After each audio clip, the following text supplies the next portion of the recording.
ladies and gentlemen, I'm just sitting here in the Richmond Hill Underground Studios, and today I went to this book launch by Dr. Ramharack. I have in my hand the book. This is the third book he has written, and it is based on a Guyanese. He was born 1886. This is the third book that Ramharack has written. The first two was the centenary celebration of the arrival of Indians to British Guyana, 1838 and 1938. That was published in 2001. And then he wrote the second book, Against the Grain, J.B.Singh and the Politics of Guyana, published in 2005. Dr. Ramharack has written numerous articles for leading academic journals on various topical issues including narco-trafficking, money laundering, race and ethnicity, and democracy in Guyana. He remains a strong advocate and a supporter of stable democracy in Guyana. Dr. Ramharack is working on a forthcoming book on Alice B. Singh, the wife of J.B.Singh, an cultural icon who made a significant contribution towards the preservation of Indian culture in Guyana. Dr. Ramharack lives with his wife and children in New York. Now, I'm actually reading from this book here. Now, I didn't read the book actually yet, but I went to the launching and saw Dr. Ram was born in Berbice, Guyana. He completed his BA in Political Science at CUNY's City College and received both his MA and PhD degrees from New York University. He has taught political science at New York University, Dowling College, and at NASA Community College, where he is currently an adjunct associate professor of political science. So that is his profile right there, and this is the story. Now, as you know, many people came from India. You know, Guyana has 6 races of people, and one of the races were Indians. Indians came all the way from India starting in 1838, and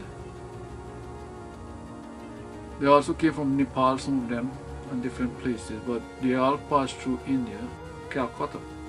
That's where the ships were leaving from.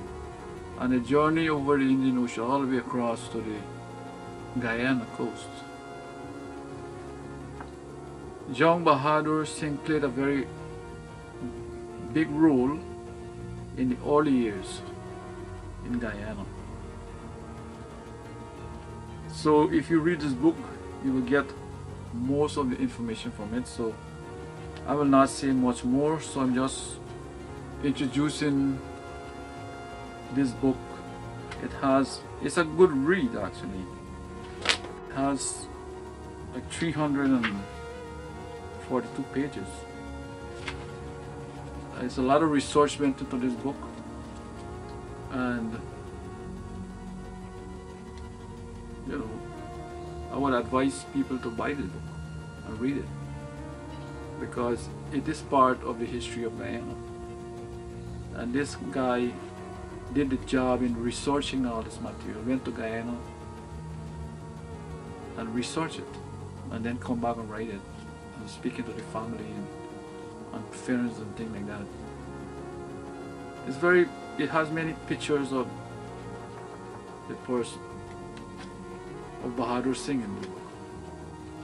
So I now introduce you to the writer Ramharack, his video. That's my brief introduction. Thank you. Ramharack made 24 visits from Guyana to India back to the Caribbean, 24 visits. When he was at a very tender age, between 16 and 28 years. And he served as a compounder in a mixed medicine in the ship, then he became the surgeon superintendent. So those are important roles that he played to bring peace and comfort to the sick and the distressed in the ships. And in those days, the journey was very long, up to over a month. Now it's my pleasure to introduce to you the author of this book, Professor Ramharack. He's now going to highlight some of the main features and I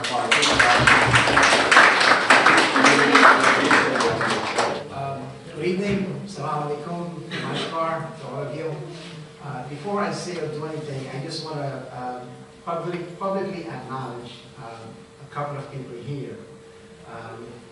First person is J.B.Singh. I don't know if he's here. I saw him come in. Okay, he is there. When we were looking for a place to do this presentation, I made a phone call to him. And without asking any question, he immediately said, well, give me 72 hours. Within 24 hours, he texted me back and said, I have a place for you. I met him here at the Mandela upstairs. We came to one of the functions. And we were sitting, and again, this is a person who doesn't ask any question, doesn't say much. He kind of slightly nudged my arm and says, do you have a real PhD? I wasn't sure where he was going with that, but I let that slide. And of course, secondly, I do want to thank Varuna Singh and the J.B.Singh family. I know there is an extended family here. This project, which actually is a 10-year project for me because I wasn't working on this full-time. The initial start was that first meeting with one of the other brothers, Connor, who's sitting in the back there.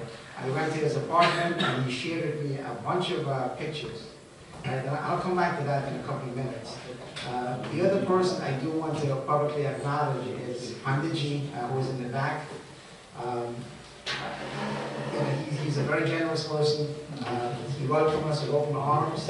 I'm told when I took a tour of this magnificent building that he actually constructed this building with his own hands. He's not a real architect, but obviously for someone who can create a design that looks like this outside, it is a unique structure. And if you actually take a walk upstairs, you will see the marvel and the beauty of this building. Right, so I do want to acknowledge, and to you, Panditji, I say shukriya.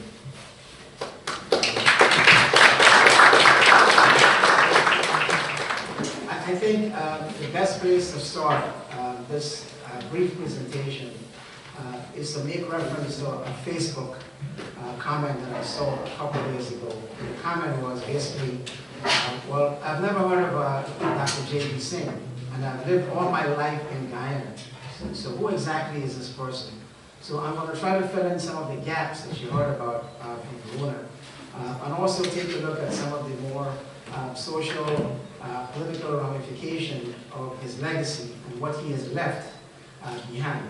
And I say this to you because when you look at the history of Guyana, to come back to that short comment, keep in mind, in the English-speaking Caribbean, there's 5 million people in the Caribbean, English-speaking Caribbean, and Indians represent 20%, right? A little over 20% of that population. So that means we are a significant presence in that area. So that comment has a lot to do with the fact that if you're asking a question about who is J.B.Singh, it means that there are some pieces of the puzzle that are missing. I'm pretty sure all of you here in this room would have read the Western Trial. Cherry Jagan rings the bell, and that book is in all of our libraries at home. Right? But for us to understand that history, I refer to that as historiography. Right? For us to understand that history, we have to take those pieces of the puzzles and put them together. So there's Cherry Jagan, there's J.B.Singh, and there are some other very prominent figures who we know about. And the reason why we have to put that puzzle together is because we need to see that whole picture. I'll share with you a couple of, for instance. In Chetty's book, The Western Trial, there's a person named Daniel Debeden. This person has gone on in history because it was so mentioned in Chetty's book that this was the person who came up with the concept of Alan John. But what Chetty didn't tell us is that Daniel Debeden and people like J.B.Singh, Lionel Lacroix were very strong supporters of Chetty Jacob initially when he went into the parliament in 1947. Some of that has changed. And I'm not trying to diminish in any way Chetty's contribution to Guyana, right? And again, when we talk about the pieces of the puzzle, I'm sure the family will appreciate the fact that Alice Singh, the wife of J.B.Singh, was also a pioneer in her own ways. This is a person who was born in Suriname. Her father has a very strong history of creating the first Indian organization in Suriname that tried to help Indians become adapted to Suriname. So J.B.Singh went to Suriname, got married to Alice Singh. So that research and that piece is going to be published in 1921. And again, to me, that's another piece of the puzzle that we're trying to put together so we can have our history being written by ourselves as opposed to having others write our history for us. And again, we have to develop our own language, right? Our own terms. So as I stand here, I will not use the word Indo-Caribbean to refer to Indians. Indo-Caribbean is a European construct, and people try to define us in many different ways. We are, after all, Indians, right? And that's what we should call ourselves. Secondly, I use the term Girmatia, as opposed to referring to indentured laborers. This is a term that was used by a person who did a study on Indians living in Fiji. Right? So we are part of the Girmatia culture. It refers to the people who signed that document that says we are now indentured to a certain place, whether it's Fiji, Suriname, Guyana, or South Africa, or any other place. Right? You know, they say history.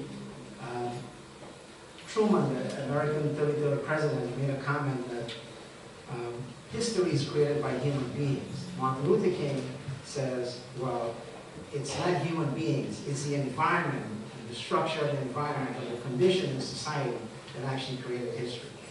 In my view, it goes both ways. You can't separate the two, right? So J.B.Singh's legacy is one that is rich in terms of the many things that he pioneered. And you heard Varuna talk about issues like cremation. Remember, Hindus and Muslims, in fact, J.B.Singh never made the distinction between Hindus and Muslims because they were all being discriminated by the British, right?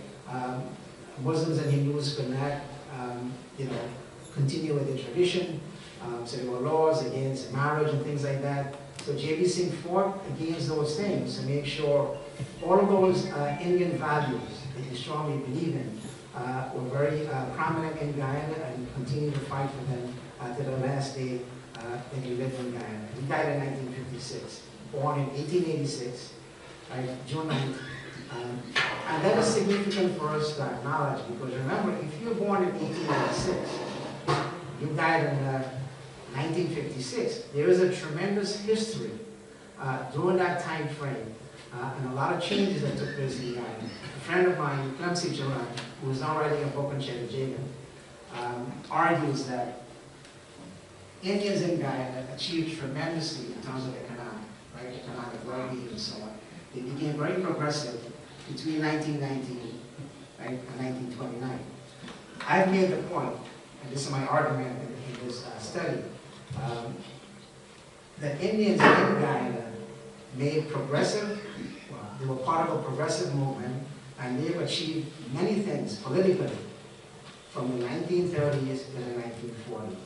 Now, of course, J.B.Singh played a pivotal role in helping us to accomplish those achievements, right? I'm going to share a quick biography of J.B.Singh, and then I want to focus a little bit on the debate, because this is something that most people don't know about the debate between him and Chetty. Right? Obviously, Chetty is a giant in Guyana, but there's a little bits of nuggets that people are not aware of. A lot of this information is coming from a book by Mohan Radveer. right, who kept very copious notes in the interviews and interaction with J.B. And very briefly, I don't want to give everything away in the book. I'm hoping you can take a copy. So I'm just going to run through this very quickly before I get to that part about J.B. And J.B. Parents, as I mentioned before, Subhagia and Dancing was actually from Nepal. The Nepalese Indian border was very porous. Dancing was known as a person who was a very good tailor. He used to peddle his tailor-made clothing throughout Guyana, not just in Demerara, but all the way up to Burmese, right? He studied at the University of Edinburgh, one of the first few original doctors in Guyana, and he was actually in England from 1914 to 1919. And this is also important for us to understand when you compare the two giants, J.B. and J.B.Singh. While he was at the University of Edinburgh, J.B.Singh sought out the Indian organization, the Edinburgh Indian organization that was based in the University of Edinburgh. So that means he made a deliberate attempt to go out there and look for something that is connected to his culture, right? Now, there's a big difference when you look at J.B.'s experience when he came to the United States. I'll come back to that if I have time later. Upon his return, when he was a medical student from 1914, 1919, this was during the war year, right? When he came back in 1990, he joined the Guyana Medical Service, right? He was stationed in Lenore, right? So he was a medical doctor. He was also a compounder, as was mentioned before.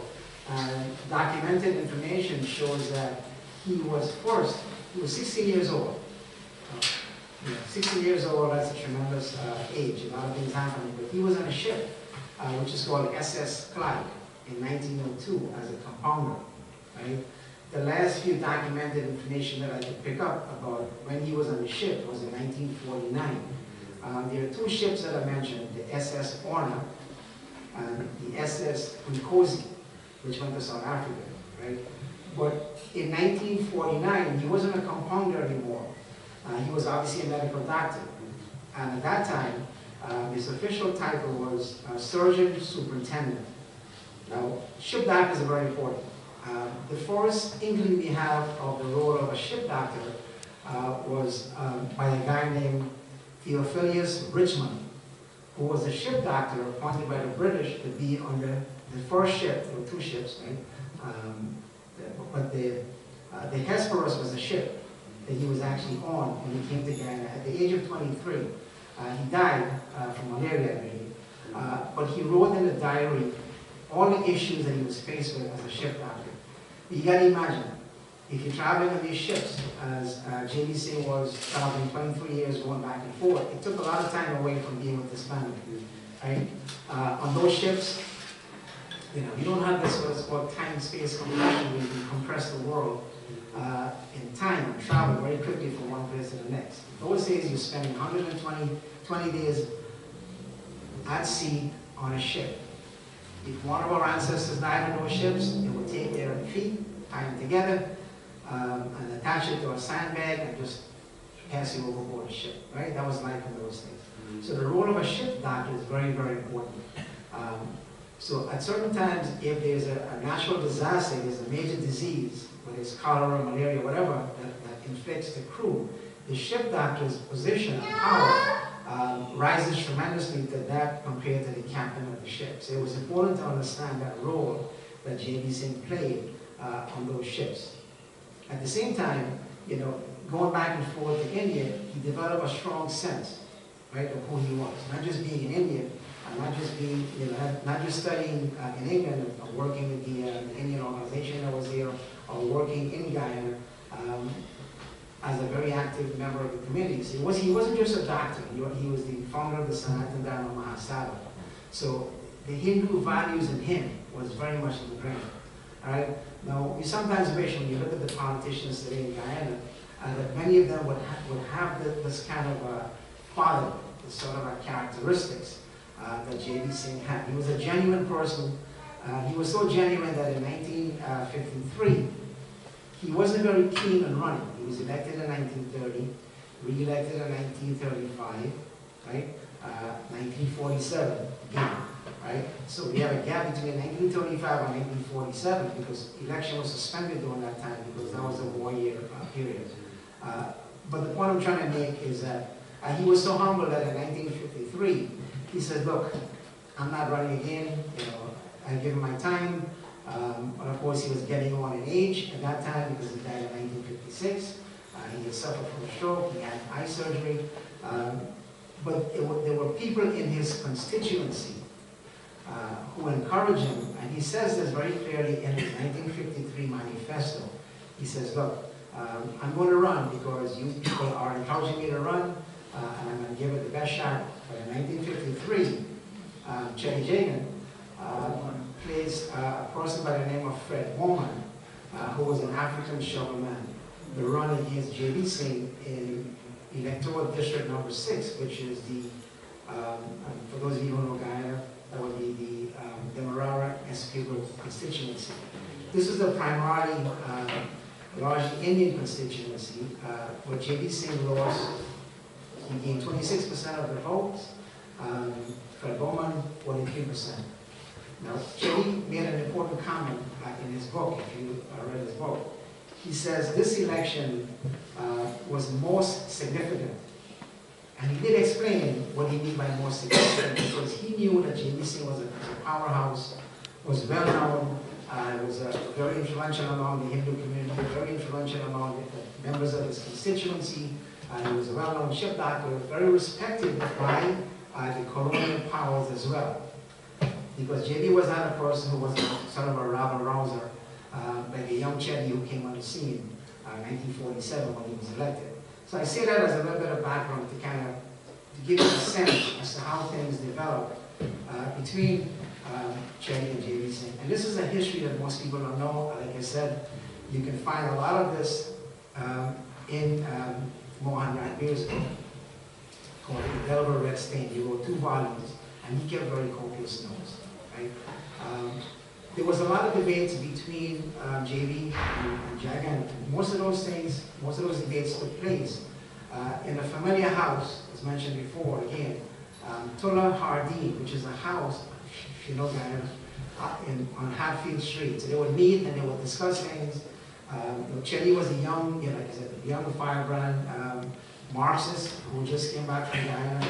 And keep in mind, to put things in perspective, 1990 was when J.B.Singh came back to Guyana. Chetty was born in 1918, right, 1 year before. And he was born 1 year after the abolition of Indian indenture, right, which was in 1917. I want to come back to that, but let me finish my little short biography to make sure I don't miss anything. J.B.Singh in 1917 was 31 years old. And again, I'm saying Chetty was not born yet. So J.B. had a long tradition of being involved in Guyana's history. He understood, he saw, and he experienced what living under indenture was all about. Again, remember the ship was going back and forth, right? So he understood that strong history. So he understood the importance of preserving that culture. So that had a tremendous impact on him, right? So he was the first Hindu member of the British Guyana Legislative Council, right? He was also elected 7 times as the president of the British Guyana East Indian Association.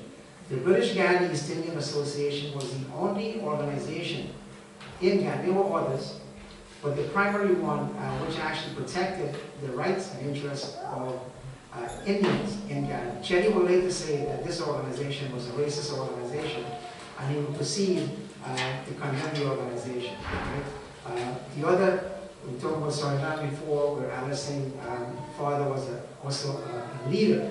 They were one of the first Indian organization that was based in Suriname. Right? So because J.B.Singh was the president, he was elected 7 times of the British Guyana East Indian Association. He lived during a time when he was also a member of parliament, but he was very actively involved in his position as a member of the British Guyana Legislative Council, as well as a member of the British Guyana East Indian Association to try to force and make those changes in Guyana. Right? And one of the things, as we said, he fought for was the right to vote. He fought for the right to vote. He was a member of what is called a franchise commission that was set up by the British in 1941. Again, remember, Chetty was not elected until 1947. Chetty actually came back to Guyana in 1943. So J.B.Singh was very much involved in this commission, which was made up of 23 people. And that commission, when they came up with their report, it had two groups of people, right? There was the majority group, and then there's the minority group. So the majority group felt that the franchise or the right to vote should not be extended until certain things are in place. Certain things, for example, a national census should be done, the law should be changed, and so on. J.B.Singh was adamant. He was the leader of that minority group. Says no. Well, Indians are in the majority, and that's something he had in his mind, because the population in Guyana began to change in 1910. That's the same year J.B. got married to Alice. But in 1910, the population of Guyana reflected a tremendous change in its demographics. For the first time, Indians were now 42% of the population for the first time, and Africans were 39%. And that percentage continued until the 1940s. The problem was many Indians were not given the right to vote. So this was something on the minds of those people whom Ramona mentioned. You have the Rahomans, you have the Lakus, Chetty Jagan, who came later, and of course J.B.Singh. So this is a fight that he took on in 1941. So when we say, when you look at the United States, you look at Martin Luther King, it's not just him who was the leader of the movement. There were other people behind him, who created a foundation for them to make those changes that they actually made. There was Malcolm X, you got the Black Panthers, and so on. Very similar to the situation in Guyana. You've got a person named J.B. who goes back to the late 1800s. You've got the Rahomans, as I said. So that foundation was there, right? So J.B.Singh took that position in 1941. It was debated in 1944 in Parliament. Now here's something dramatic and ironic that happened during that time. J.B.Singh had a very close relationship with members of the African community. I'm talking about names like Nicholson, you're looking at W.R. Kendall from the Amsterdam, right? Critchlow, who was considered the first labor union leader in Guyana. He had a very close relationship, and he actually formed a political party with them, and they worked with him, right, to lead that movement. But when that debate came up in 1944, J.B. was struck, so was I.U.B. Struck to know that their friend, Critchlow, made a volte-face. In other words, he made a turn, took a different position, because Critchlow and others were fighting for the right to vote for Africans because they formed the first union in Guyana. So Critchlow now says, well, look, the right to vote and extending the franchise to everyone 21 and above is not going to work. Because if you have an election and Indians are in the majority, then we're going to have some issues here. Right, so Critchlow took a different position. He changed his position from what he had before. Right?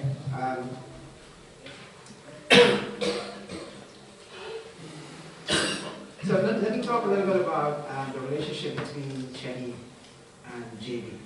Right? These two individuals, again, they're considered them giants of Guyana. Their first initial contact was in 1935. Right? Chetty had just graduated from Queens College. His dad took him to meet J.B. And again, why? Because J.B. was well known in the country, a member of parliament, he had his own medical practice, and so on. Chetty was 17 years at that time. J.B. was 49 years old. So, according to Chetty in his book, they waited outside for J.B. to come out. And when J.B. came out, he basically says to Chetty's father, look, man, just send the boy to study abroad. Right? So Chetty had an idea because Chetty's father did not want him to be a member of the civil service. Because in his mind, to be a member of the civil service at that time, you would probably have to change your religion, right? And the pay wasn't good enough for the father. So that was an idea that was planted in the minds of Chetty Jagan. Chetty went back home, and you know the rest, right? He came to the United States, studied as a dentist, came back in 1943. So from 1943, as I said, to 1943 to 1953, there was a lot of debates between the two of them. They met, and Chetty would always bring up this thing about his ideology. You know, you got to look at Stalin, you got to look at what's going on with Ho Chi Minh. So he had a strong ideological framework. And that made the members of the BGEIA very uncomfortable. And of course, they were getting on in age, and the BGEIA was becoming more of a sort of a defunct organization, because the original members were not there anymore, right? The second initial contact was obviously during the election of 1953, right, where Chetty made that cryptic comment, which was one of the most significant events. The third intercourse, I would say, between the two of them occurred in 1955 and 1956, when obviously by this time, Bonham and Chetty had split up. J.B.Singh was recognized by Chetty as a person who can try to, with others, try to bring the groups together so they can come up with a national plan and move the country ahead. So these debates took place. I had to come back to the debates in 1947 in the Parliament, in 1953. The question was about people bringing in inflammatory information, communist material in the country.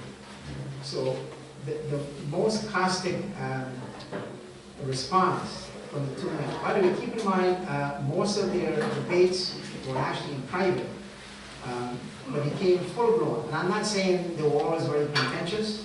They both work on issues dealing with apartheid. They were both concerned about poverty, right? They were concerned about the franchise and extending the franchise.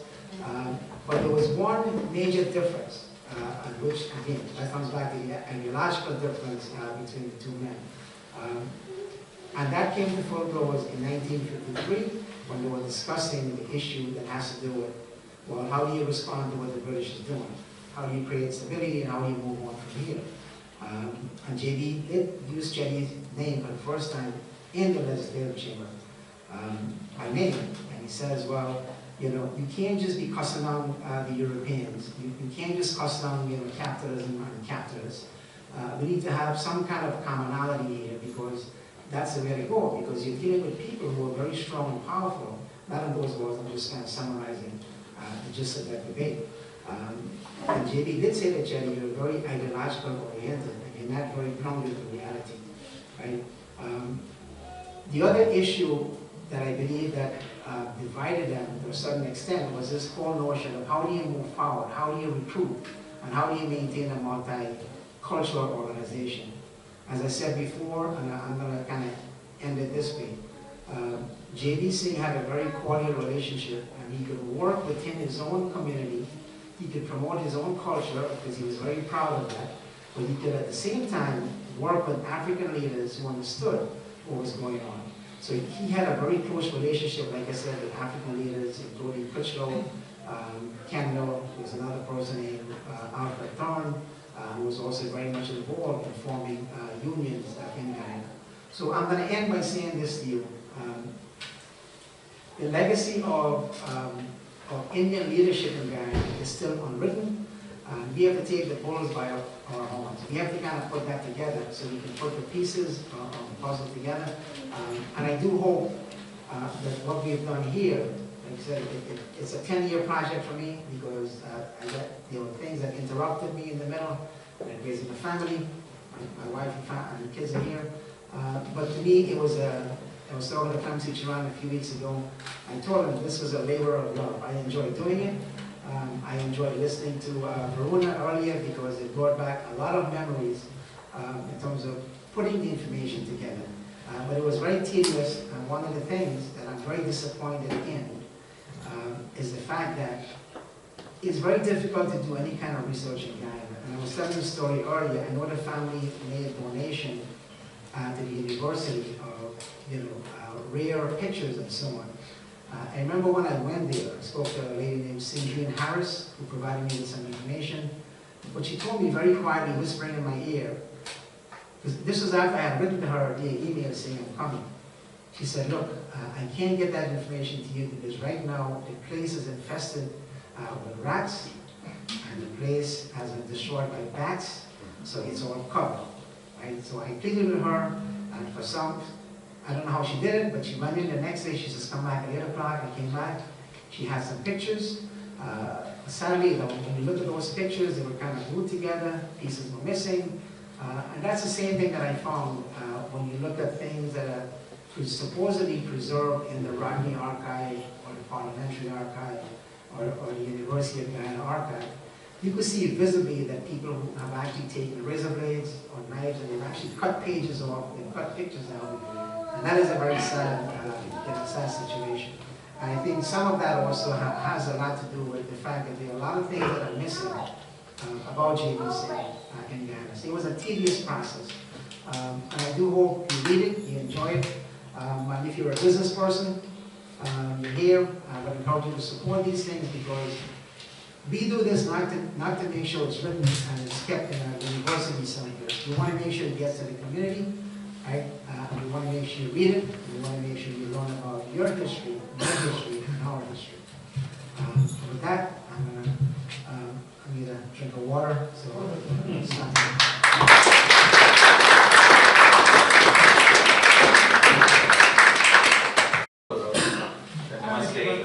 Seats around in the spirit of interfaith. Shalom. Salam alaikum. I'll read this out. I'm presented to Dr. Ramharack for your contributions to our vibrant Guyanese American community through your work as a historian, educator, and author. You have shared the rich heritage of people of Indo-Caribbean descent with people of all backgrounds in the 5 boroughs and beyond. As we come together in celebration of the publication of your new book, J.B.Singh of Guyana, I'm pleased to join in applauding your accomplishments and wishing you continued success. Signed, Mayor Bill de Blasio, November 23rd, 2006.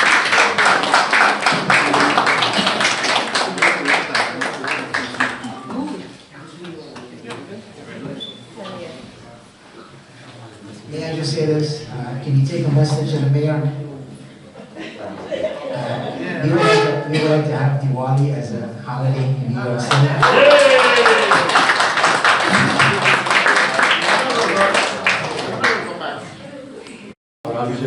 I'm the advisor of the British Guyana Association. So, can you please come forward with your questions?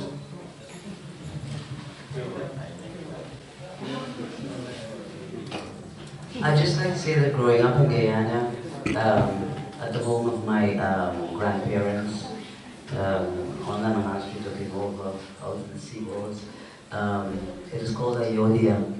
And Ayodhya was a place where people from all walks of lives, all levels, all education, all poor, rich, whatever, used to use their home as a theatre during the plays that took over, as was mentioned earlier. Classical theatre, Hindi theatre, Bengali theatre, and all these things. And it wasn't limited only to Indians because we had a lot of non-Indians. But why I'm bringing this up, because I always have a big kick when I think that all the people who were in my grandmother's drawing room acting in all the Indian epics, right? They were all Indians and they were mixed with black and Portuguese and all kinds of different colors, right? And so, I remember that. And, coming from Guyana and coming from a country of 5 races, right? We don't really think about races anymore, do we? 6 races. Just practice 6 races. We don't really think about it. But I just want to say thank you all for having this and for opening a door to a new generation. And I feel so good, so strong, and so dedicated to the next generation. Thank you. Thank you. Any questions? Yeah. Very popular guy. I'm from the current team.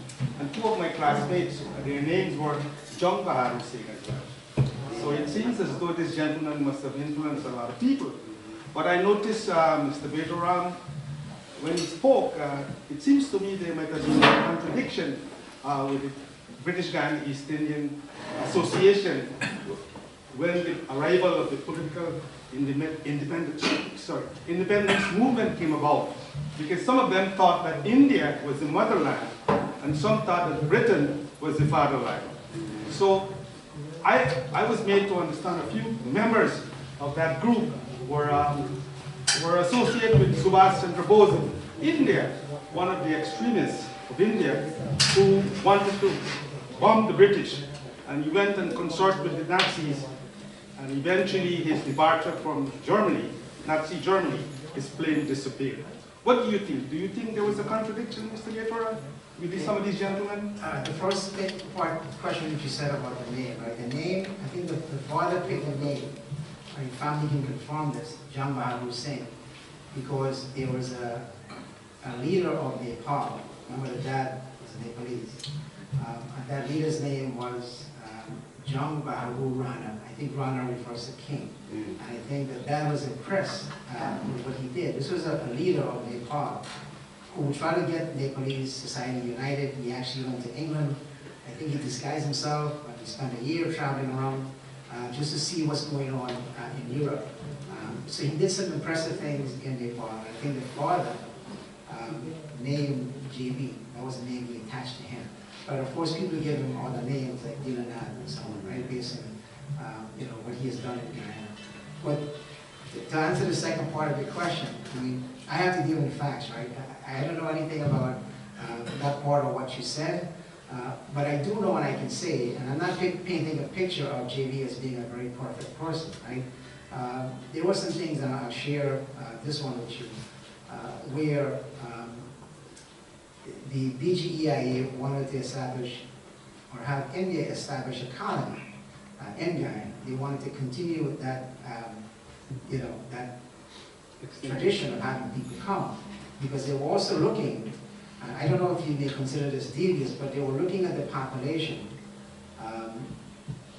which was growing, but they wanted to make sure that if the British are now going to allow things like land settlement and things like that, it's a good opportunity for people to come, right? And therefore, within the BGEI, there were those who felt that this tradition should continue, India should have a role to play, but that's one for instance. Another one I'll give you, this is called issue of where people have the right to get married, right, at a certain age based on the law. So there was something called an education ordinance that was passed in 1876, which basically says that if you are, if you're a child, you can work until the age of 9. For people living in the rural area, it was actually up to the age of 12. And for people living in the city, it was up to the age of 14. So the question is, why 12 in the countryside? It was because most of the Indians reside in the countryside, and people felt that they didn't have family to work with them on the farm. So this is the point I'm trying to make. We had a distinction, a division to a certain extent, among members of the BGEI, where J.B. felt that there was something called a Sweetenham Circular that was passed in 1904, right? Which basically says if Indians can have they can make that decision whether they want to keep their kids at home or not. So that in a sense nullified the 1876 ordinance. So there was a big debate in the BGEIA. Well, how do we deal with this? Right? Do you support the circular? Do you support the ordinance? I think J.B.Singh's initial position was that, we can allow the ordinance to exist, but there should be some kind of liberalism attached to that, where Indian parents should be allowed. So he was kind of leaning towards the Sweetenham Circular. So the division comes in because you have one side saying, look, because of this, if Indians are keeping their kids at home, it means that they're not going to school, they're not getting education, and if they're not literate, it means they can't vote. So J.B.Singh was kind of tilting towards that. And again, that comes in as, his traditional values. And there was a concern that Indian women would go to school, Indian boys who go to school. These schools are run by Christian authorities, and be converted and so on. So there was a little division about that. But he did come around at a certain point to support the position that was adopted by people like J.I. Ramharack, so that position was changed because of all the debates. But what you said about Chandra Bose, I mean, I can't deal in fiction. I have to deal with what the research and what the facts tell me. It was the fact that he tried to bomb the British. We'll take 2 more questions. Okay, go ahead. Sorry.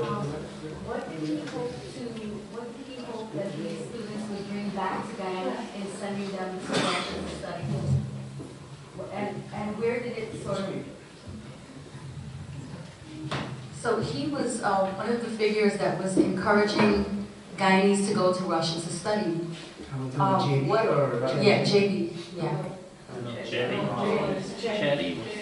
Okay, because he said that he supported sending.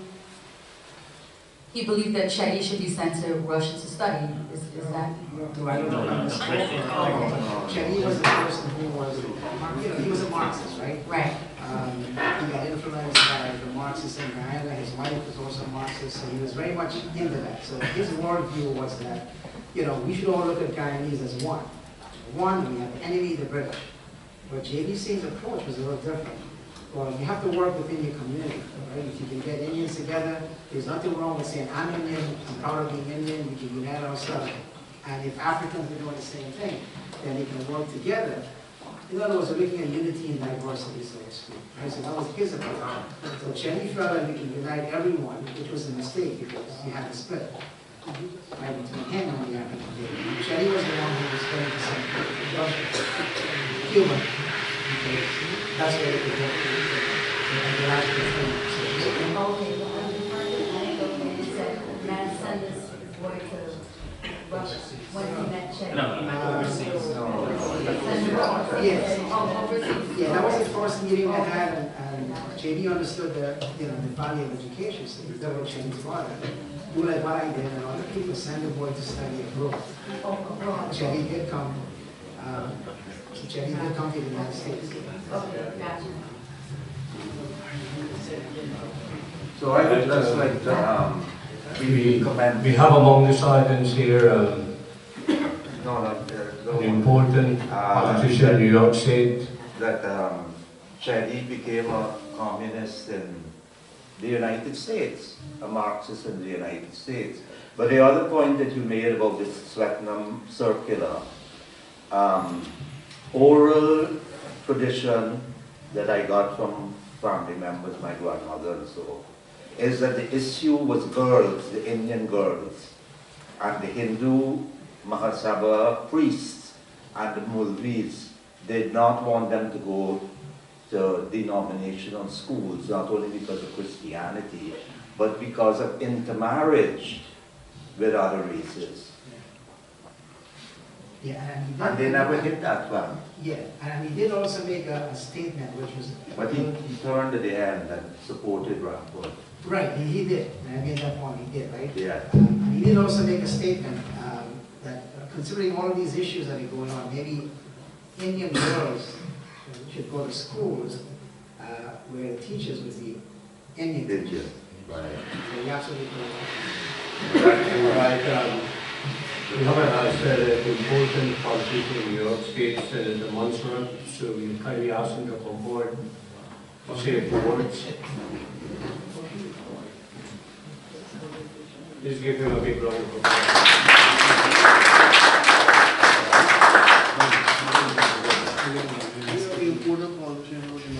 He's a candidate, he's not a state senator. He's just running for the position. Oh, okay. Good evening, everyone. Namaskar. Mr. Beto Ram. Dr. My first name is Hiram. Mansurat. I just wanted to come by and say hello, show my support to this very beautiful and vibrant community. I am originally from Jackson Heights. I'm in East Elmwood, Roma now. It's the area that I have represented in the Senate and City Council and currently as a district leader. And I'm really here just to show my, my support to your community. I have a brother named Frank Singh. He and I were also Marines. And I just look forward to working with you closely and came here to say hello and to buy a couple of books. To me before I leave, I'm going to stay here for the rest of your presentation. I look forward to getting even more educated on the beautiful community that is Little Guyana here in Queens. Thank you very much. Okay, if you can form a line, Dr. Bitaram, if you want your book to be endorsed by him, we will do that. The books are available now. Bahadur Singh, $20. Ramharack Singh Rai book, $15, and Brisgani Singh, $10.